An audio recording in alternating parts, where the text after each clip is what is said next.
We're live. We're back. Happy Monday. Welcome. 0 to 60. That's Matt. I'm Bree. Matt, I saw you in Boulder this Saturday. Flocked. Absolutely surrounded by people.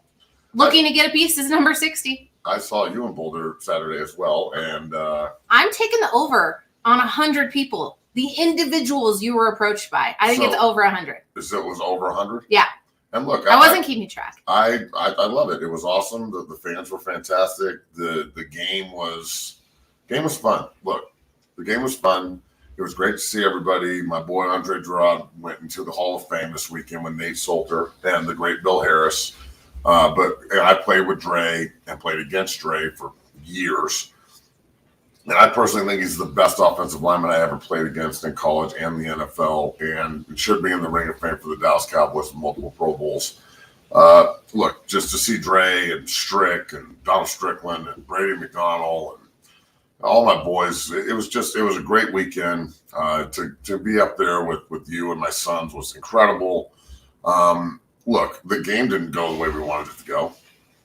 It was super competitive. I mean, they played their asses off. They put together a complete game. They lost 34-31. I truly believe this, and then we'll get into the news of the day. I truly believe that coaching decisions and penalties. And what's the number you said earlier with the penalties? How many yards? For the Buffs?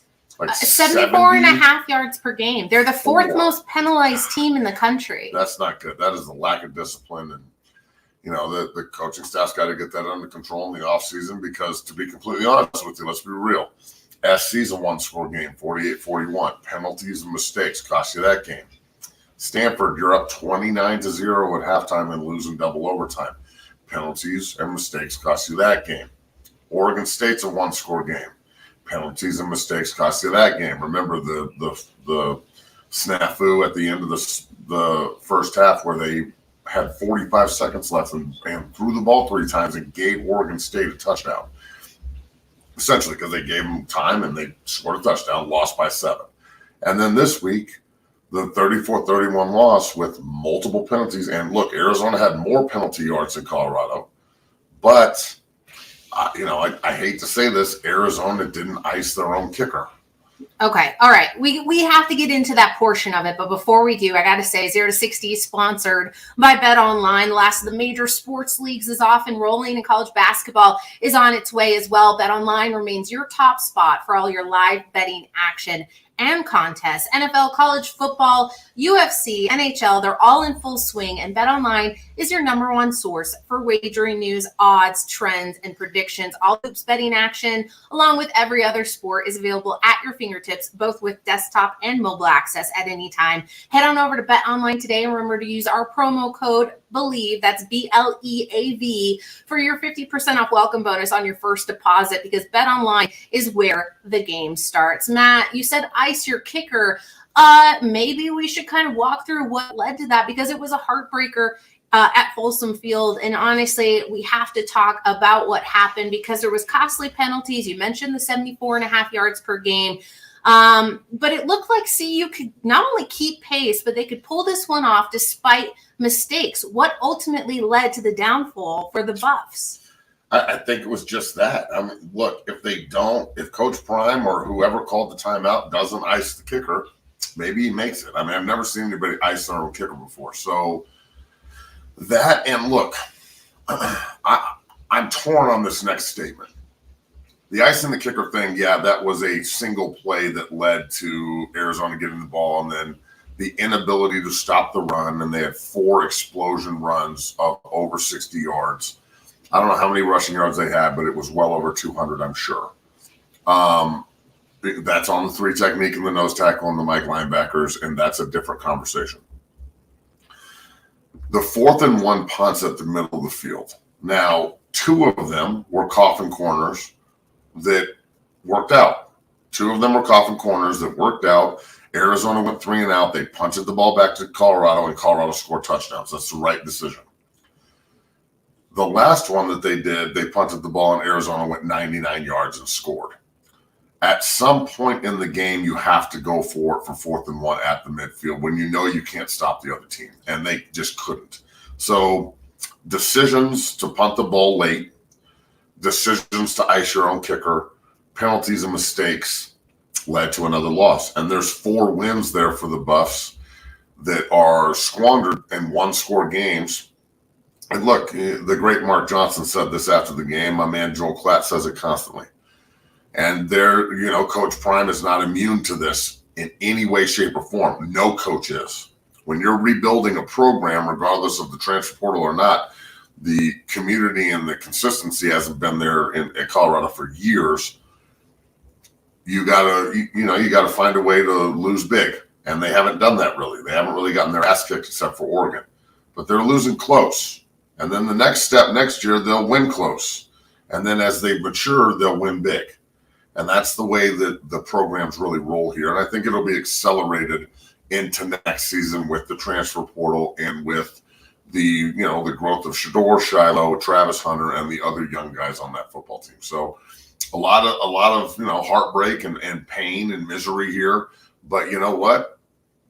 It's been a pretty successful season, all things considered, with 2 games to play. Well, I'm glad you ended on that note, because the idea that they weren't going to keep up with this Arizona team was a worry coming into this game on Saturday. So the fact that they were able to stay in line with that team and unfortunately drop the loss, which was the heartbreaking aspect of it, it makes you turn around and say, what exactly is leading to this? Why weren't they able to get it done? And sometimes, unfortunately, that's how it works out on Saturdays. I'm proud of this Buffs team. I think improvements need to be made, but I think freaking out in Buffs Nation about the idea that they're not going to continue to get better, they're not going to make decisions this offseason that are going to lead to more success, it honestly would be kind of immature to think that they're not going to continue to find success later on, figure out what's been plaguing them. But there are rumors, there's whisperings, there's rumblings, however you want to consider it, that there would even be an ideal situation in which Coach Prime would leave the Buffs and go to, let's say, A&M. Is that something that's actually floating around out there that has any substance to it? I mean, look, it's floating. Stephen A. Smith went on First Take this morning and said that he wants Coach Prime to go to Texas A&M. And yes, they have facilities and they have money. I've got a player down there in Trey Zune, who's a big left tackle. It's different down in Texas A&M. I played there twice in college. It was different then. It's a crazy ass atmosphere, but there are rules here, as they say, and the NCAA and their transfer rules now, the old rules from COVID, where you can just transfer wherever you want, whenever you want, that's gone. Shiloh, Travis, Shador, and Coach Prime's daughter, who plays for the basketball team, all already transferred and have not graduated and won't graduate until next year or the year after, even in some regards. So if Coach Prime takes the job at Texas A&M, everybody stays here. He leaves his family in Boulder. No way in hell that happens. And if they do go to Texas A&M with them, they sit for a year and then squander all this positive momentum that they have. No, it's not happening. Coach Prime's not going anywhere. If anything, Rick George and the administration in Boulder, instead of, or on top of paying $15 million for a video board and all the other upgrades, you need to go break this man off and pay him and give him a massive raise and make him one of the highest paid coaches in the new Big 12, which they're moving into.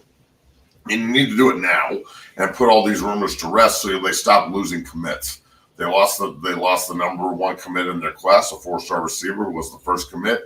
He came out and said that he doesn't know if Coach Prime's going to be there when he commits. I think that's a cop-out on his end. He probably just wants to go somewhere else because he sees them struggling. What kind of benefit would there be for national analysts and media alike to maybe spread that kind of rumor? Do you think it's some insider intel? Do you think that they're doing it purposely to kind of demand that narrative? Yeah, absolutely. I think that there's a consistent narrative with Coach Prime that drives clicks. And look, we're talking about it because it does. I mean, let's be real. At the same time, though, the rule is the rule, and they're not going to give a waiver. Tyler Brown didn't get a waiver. The kid from North Carolina, the outstanding receiver, I can't remember his name. It took him 8 weeks to get a waiver before Drake May got his number 1 guy. So, look, folks, if you have another more or another information source or a more viable information source than me, than the actual rule that countless college football coaches have told me that kid can't transfer, we can't take him, blah, blah, blah, blah. This is why. This is from the mouth of college coaches. Coach Prime is going absolutely nowhere until next year. Now, after Shedeur goes first round, after Travis Hunter goes first round, first pick probably, and wins the Heisman, one of those two is winning the Heisman next year, and he brings in guys and they put all, like next year is make or break year. I think they put all their eggs in the basket. They sell out the transfer portal. And look, I'm just going to say this. I got guys. We need to talk. And we be talking, but we need to talk. And when they sell out there, then after next year, could I see Coach Prime going somewhere else? Yeah, I could. Could I see him jumping and going to the SEC or going to the NFL or just going to be Grandpa Prime and watch his kids playing the NFL? Yeah, I could see him doing that. I could see his health deteriorating too, and the fact that he's got blood clots and they're cutting toes off and they've talked about amputating his foot. I could see that being a massive problem and the reason he stops coaching. But I'm a present guy. If anybody knows me, I live in the now. I don't try and think about the past too much, and I damn sure don't think about tomorrow too much. Now, that said, I'm going to enjoy this. I'm still going to enjoy the last two games. I think what we've seen this year has been phenomenal, regardless of the struggles. The struggle is part of it. The struggle is, and the adversity is what makes you, and will be the reason that they win next year because they're struggling now. And the future, whatever it holds, obviously I want Coach Prime to be the coach here forever. But to actually think that's going to happen is naive. And in today's constantly changing world of college football, the only way you're going to ensure he stays is to pay this man. I mean, let's be real. This is the same guy that walked up to the combine, jumped out of the limo, ran in, didn't stretch, ran a 4.2, got back in the limo and said, see you at the NFL draft, pay me. So money, put your money where your mouth is, CU. Pay this man his money, as they say, and then you'll ensure you keep him for a year. And then after that, whatever happens, happens. I don't really think that Coach Prime is the kind of guy that would abandon his entire family in Boulder to go to Texas A&M to play with a bunch of just other guys. I mean, he can't bring his guys with him. Why would he leave? I think it's really ridiculous that people don't do their homework before they spout off. Like Stephen A. Smith, you work for ESPN, dog. You have this information. You're spouting off. It is not going to happen. Bookmark this. I think so. I love it. I'm just looking at all the comments here over on YouTube. A lot of people saying that maybe there was a play clock issue, or maybe there was some injury concerns, or maybe Mata didn't have the length there on that kick. Thanks for commenting and tuning in. I believe he might have been injured. I mean, there's a lot that's going on right here that I don't really know. Powers 28 is just saying Big Matt. I mean, yeah. Yeah, that's me. That is him. That is me. Also, Prime ain't leaving. CU does need to offer a new contract. Absolutely. Kenny Stats says, I need a 6-0 t-shirt. Well, Kenny Stats, aren't you in luck? Get you a t-shirt over at 60strength.com/store. Do it now. Don't waste your time. And while you're here, we got these. We got all of them. We got short, fat, skinny, and tall. We got it all. There's a whole uniform. Wear the badge, get yours, buy a t-shirt. And while you're here, there's a lot of you. If you go ahead and like the stream, helps us out as well. Pound the button. Or just press it. I don't think you have to slam on your Hammer computer. The button. I don't think you need to be super aggressive with things. Subscribe. Be aggressive. Matt's going to tell you differently. Be aggressive. That's yeah. All right. Later on today, this afternoon, the afternoon show is going to be a quarterback breakdown with Brady Quinn. I think you'll ask him a little bit about Shedeur Sanders while you're at it as well. So that notification will go up shortly on YouTube. Go ahead and make sure that you get notified when that goes live. It's going to be a good episode. Again, 2 p.m. Brady Quinn right here on 0 to 60 with Matt McChesney. I won't be on that show, but I will be back tomorrow probably. Let's get into some more.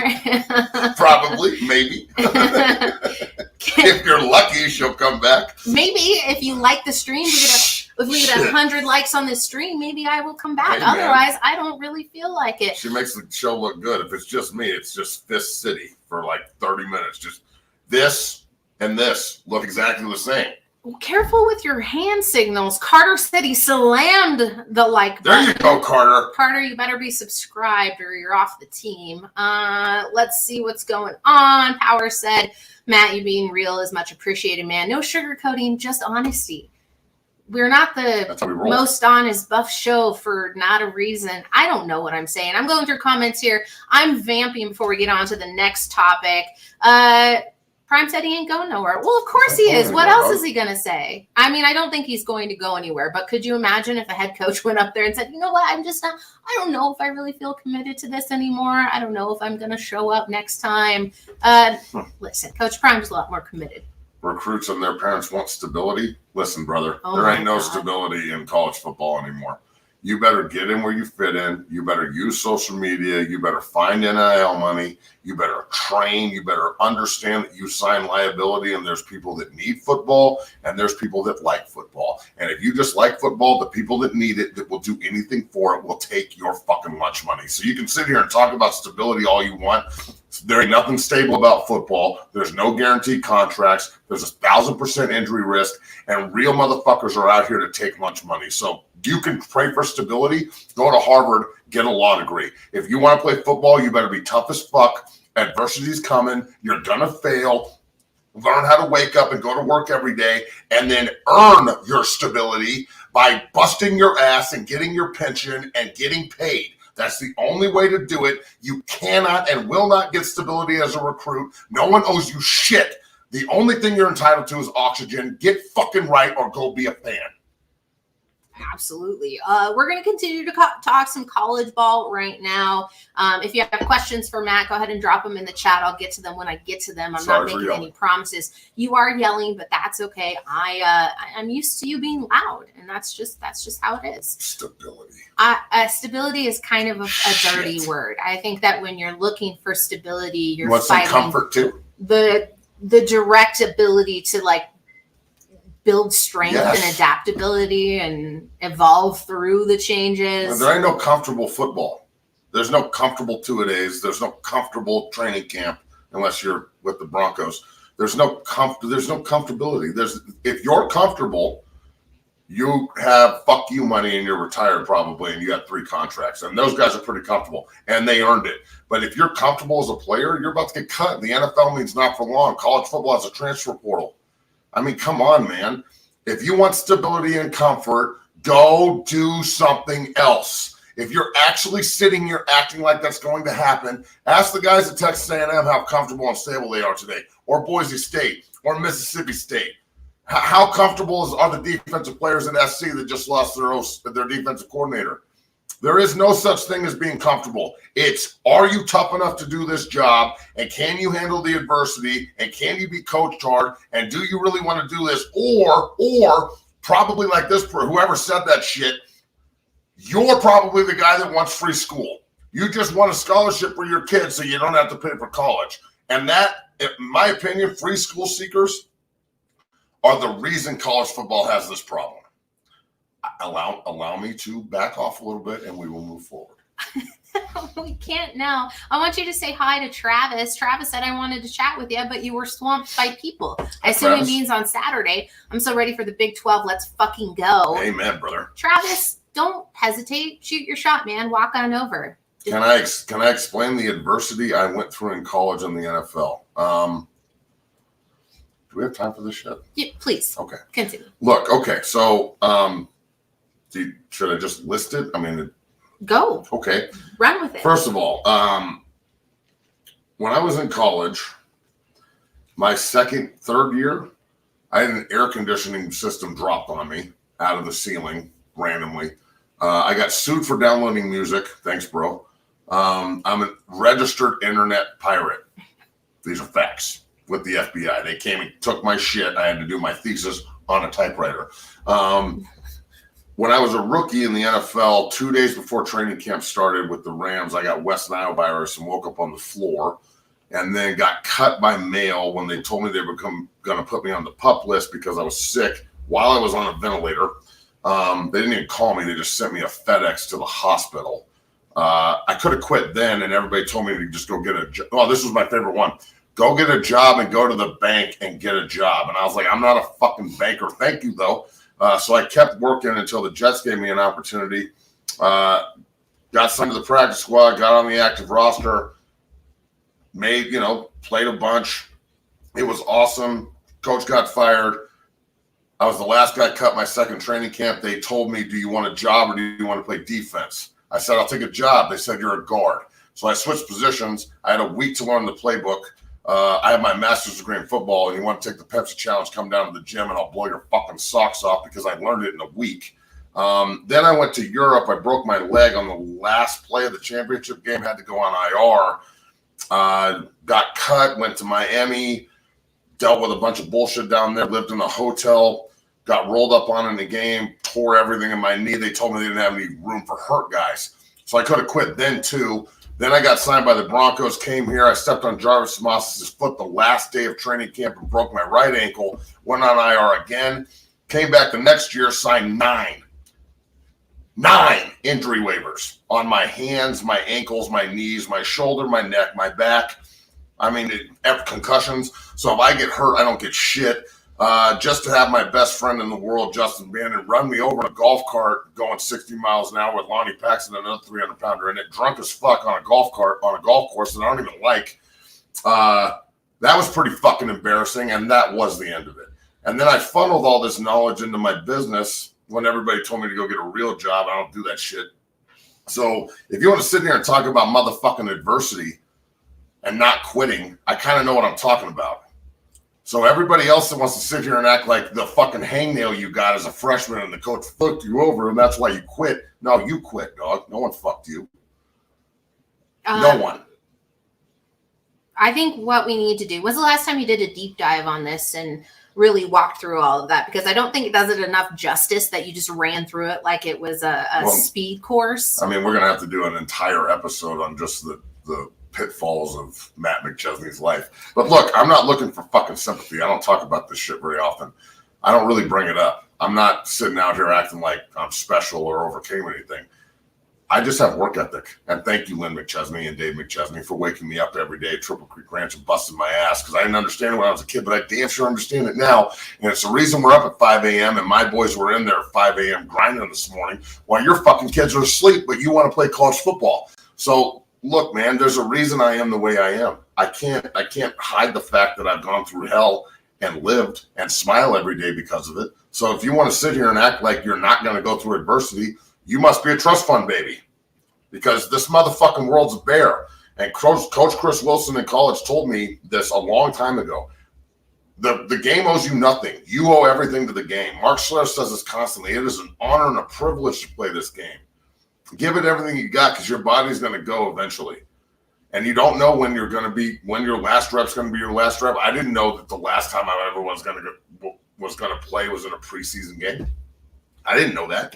I didn't know that shit was going to happen with my best friend that I don't talk to anymore. I didn't know that. So, this isn't really the point of today's show, but this is where we're going. Look, man, if you're going to do this, and you're going to be a recruit or the parents of a recruit, there's 1,000% injury risk. No one owes you anything.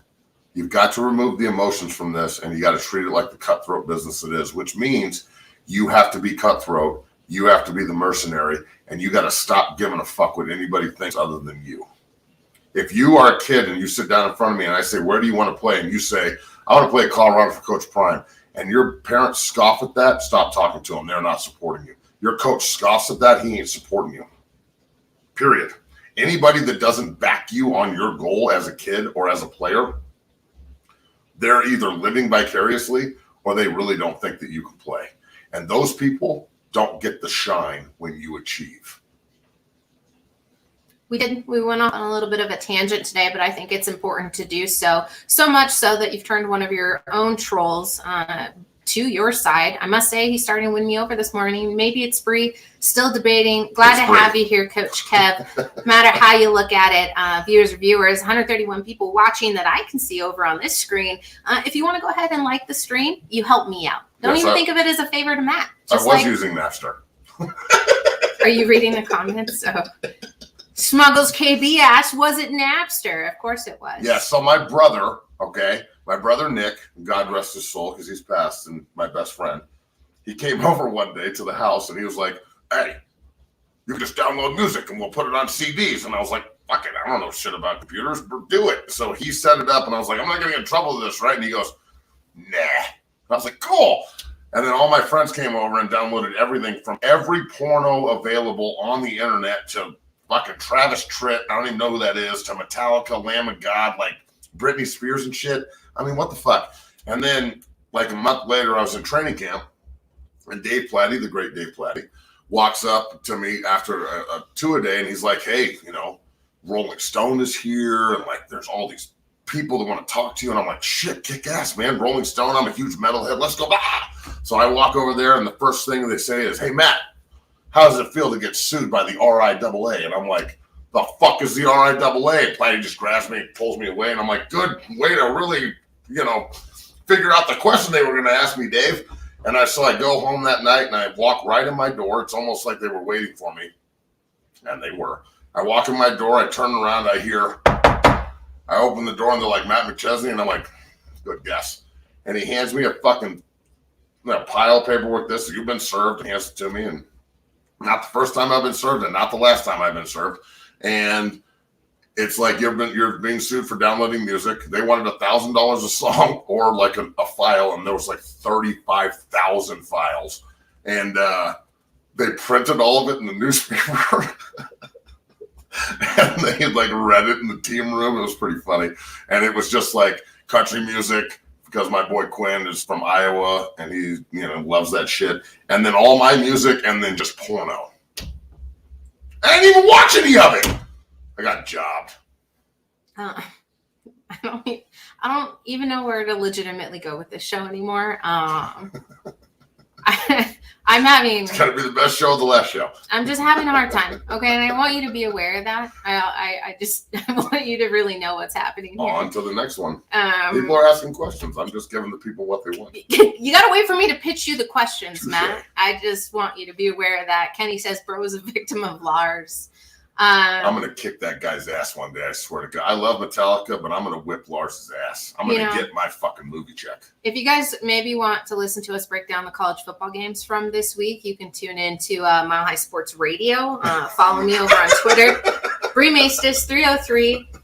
We'll get to NFL React. We'll talk some more buffs over there as well. So if you're listening here, guess what? At noon, we're rolling. Noon to 1, Matt and I will be on the radio talking even more probably Napster. Honestly, I really can't tell where this is going to go. Off the rails. Off the rails. But I did want to touch on one thing else from college football this weekend. You mentioned it a little bit, but we were running through things like the gauntlet. Because off the heels of the loss from Penn State, they fired their offensive coordinator and QB coach, Mike Urich, but he joins Jimbo Fisher from A&M, Andy Avalos from Boise. They're the casuals of the season. Matt, who takes over the programs next season? And then are there more coaches that are going to meet the Reaper in the coming weeks? Man, the Reaper's coming for coaches. Look, Jimbo and Avalos at Boise State, which I didn't want to see Andy get fired, but I will say this. I don't know who's going to take over A&M. I've heard Dan Lanning, Coach Prime, which is bullshit. Who knows? Texas A&M is going to throw money at somebody. They threw money at Jimbo. His buyout $70 million. The Boise State job, if Coach Mike Sanford is not number one on that list for everything he did at CU last year, all of his experiences in OC, that is a head coach just sitting there. He is a great Boise State Bronco. That man will take that program to the stratosphere. I've heard Kellen Moore a lot for that job. I don't think he'll leave the NFL. He's getting paid too much, on top of the fact that I think he's an NFL coach. Remember to go to 60equipment.com, get yourself a body bag. The head coaching carousel is crazy. The coaching carousel is crazy. The transfer portal is going to be nuts this offseason. college football has changed so much so fast. And now a lot of the coaches don't really like this, but the players have as much power to move and get paid as they do. So this is a good thing. This puts capitalism right where it should be, in the middle of college football, because everybody gets paid but the players, and now the players can actually get their movie check, as they say. So, when you look at this, like, it goes full circle. Michigan's going to be open too, because Harbaugh's going to leave. Like, he's going to get suspended for the rest of the regular season, whatever. Michigan will finish undefeated. I want you to just understand, the Michigan Wolverines ran the ball 30 straight times on Saturday against Penn State. Not against Indiana, not against, like, Nebraska, not against Minnesota or Maryland. They ran the ball 30 straight times against Penn State in Happy Valley. That is not cheating. That is not stealing signs. That is being tough as fuck and smashing people in the face. So Harbaugh getting suspended the way he did, Sharon Moore, their offensive coordinator, who was the interim coach Saturday, he will be the next coach at Ann Arbor and should be. But if I'm Harbaugh, I'm out. So there's another domino. After they beat Ohio State without him this year, Ryan Day will get fired, because you can't lose to Michigan 3 times in a row.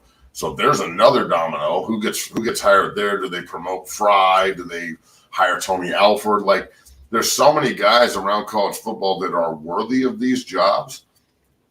It's going to be very interesting to see how they do this, because the Coach Prime effect is going to be involved here too, even if he's not a candidate at these places.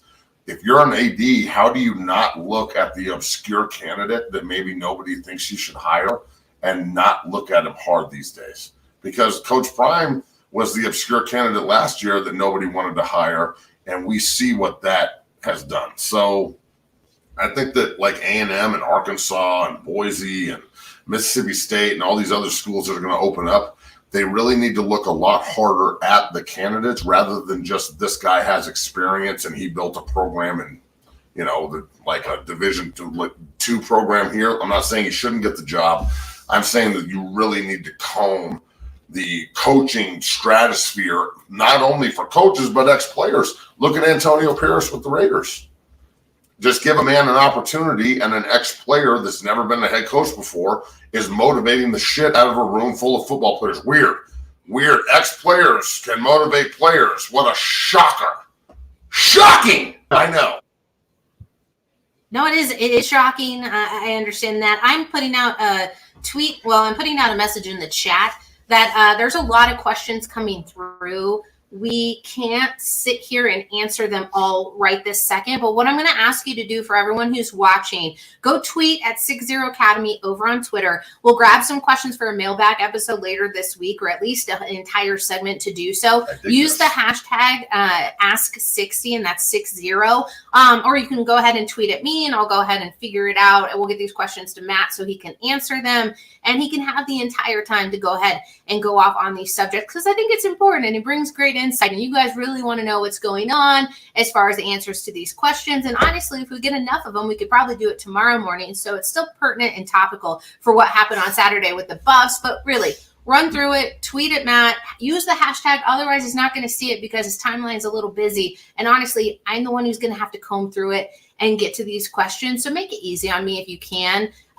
Matt's taking over the buttons here on the show. He's trying to, like, the most ridiculous thing I've ever seen, produce things. We're saying Wyoming need to change 1851 in a road game with Coach Bowl. 1851 record in road games with Coach Bowl. Coach Bowl is the reason Wyoming is relevant. Everybody in Colorado land should be thankful that Nebraska didn't hire him when they could have, because he is a true black shirt. That team is tough as shit. All they do is develop NFL talent. They recruit the shit out of people. Wyoming was totally irrelevant when he got there, and now they got Josh Allen and Curtis Granderson and Muma and Logan Wilson and Andrew Weingart and all these other freaks in the NFL that all came from that program. So again, fan, you're wrong. I'm right. Have a good day. My goodness. Jonathan Mitchell, thank you for the help. Hit the like button, y'all. We're still here for a second and a half. Powers 28. You didn't even listen to me, my man. Matt, you think CU brings in a new OC? He'll answer this at a different time. You see him perk up like that? We're not going to do it right now. We're going to do it later. We have shit to do, so I got to get him off of here. Brady Quinn, 2 p.m., 0 to 60. I'm telling you, tune in. It's going to be a good episode. And as always, 0 to 60 is brought to you by BetOnline. We're out of here. I got to end the show. He can't contain himself. Like Pitbull. Good morning. Pitbull.